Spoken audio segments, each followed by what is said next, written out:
Hi, fellow 10 stitch blanket knitters. I just want to share, I'm not trying to recreate how to make the blanket. This is just my way of doing it. I have my 10 stitches. As you can see, I've got 2 different colors going. It's all good. So my edges look like this. Very flat, very easy to see where you need to pick up. You can pick up through both of them. You can pick up through one of them, either one. There is no, in my humble opinion, no easier way to find our stitches that we need to pick up when we're joining. So how do I will go into how I do this, but it allows for a couple different things. This is the wrong side of the blanket. Okay, by picking up just the front loop, you can get a kind of a line on the back side, and if you look at the right side, it's a fairly flat. It has a chain here, and if I pull this back, you can see the other half of that line from the front side. To me, this is a flat join with the line on the wrong side. The other option that most people see is this one, where there's a little bit of a dip, and that's accomplished by either going through the back stitch or both stitches, and this is the front side of it. Going through both stitches, you get a double chain. You have the chain in one color and you have the chain in the other color. Or by picking up just the back loop, excuse me, you have the chain and it's flat again, and you have just one little row kind of hidden on the side, but there's nothing on the back side. It's the dip. So how do I do that? I will show you. This is just a beginning of the square, the beginning ridges that everybody knits. And the way I do mine is my working yarn comes over the front. See how it just naturally hangs there? It just hangs there in the front. So I will slip the stitch as if to purl. Excuse me, a little bit of a tickle. And then immediately take my yarn between the 2 needles to the back. Okay, I'm trying to get my yarn over here, sorry.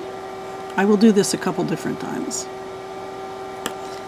So my yarn is now in the back. I've slipped the 1 stitch, yarn is in the back, and then I knit all the way across.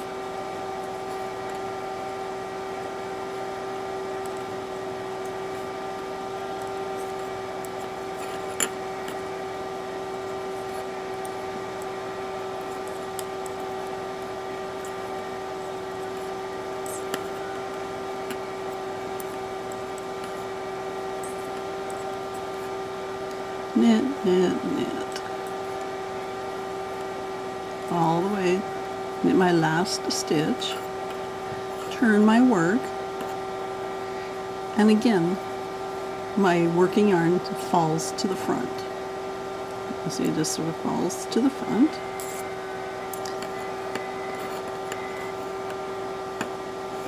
And I just hold it this way just briefly, but I always keep my yarn in the front. Slip it purlwise, take it to the back, and start knitting. So the trick is slipping the first one purlwise, taking your yarn to the back between the 2 stitches, and then knit. You do that every single row for that first starting piece. And you'll do the same thing when you start joining. At the beginning of every row, okay, whoops. I'm not used to metal needles. I usually use bamboo. Okay, I've knit my last stitch, turn my work. My yarn looks like it's in the front again. Should be. Again,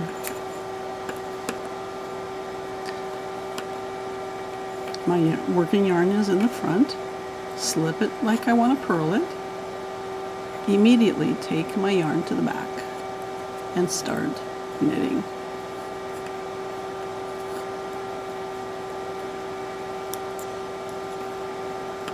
And that, my dear friends, creates a very flat edge.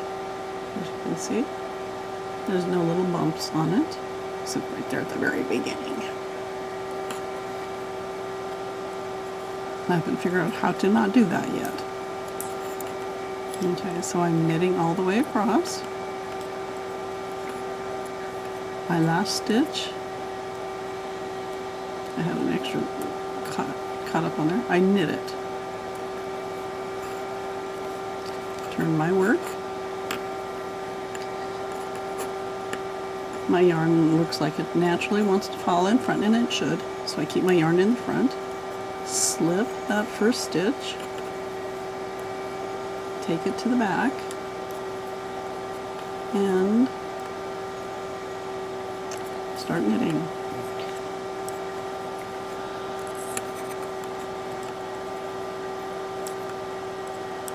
All the way across again.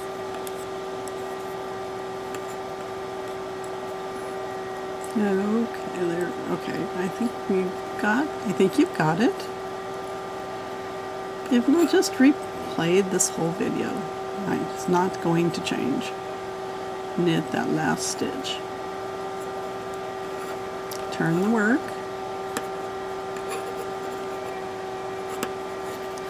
Your yarn looks like it should be in the front, and it should be. Keep it in the front. Slip that first one. Take it to the back between the slip and your next stitch that you're going to knit. That's all there is to it, and it makes that absolutely wonderful flat edge. I'm just going to stop here for a moment. It makes this flat edge, which on all my blankets I have never put another edge on it. It lays so nice and flat. Move everything out of the way. That's one side. That's the other side. There's no ripples, no need to do another whole edging on it. That makes a very nice stitch, and it will always be that way. If you slip the first stitch, take the yarn to the back between the slip stitch and your next stitch, and then you knit all the way across. Good luck with that.